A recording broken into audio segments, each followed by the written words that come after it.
Welcome back. Here is how to start investing on Risevest with just 5,000 naira. What you have to do is log in into the Risevest app and set up a profile. So ensure your KYC and BVN verification are complete so your account is ready for transactions. Step 2 is you have to fund your wallet. So under the dashboard on the home screen by the navigation bar, just tap into wallet.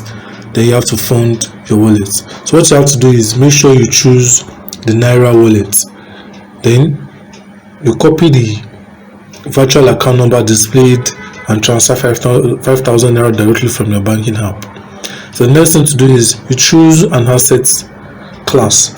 So what you have to do is go back to the home page, click on create an investment plan. So you click a plan, select between US stocks, real estate or fixed income based on your risk tolerance, whichever one you want to take your risk on.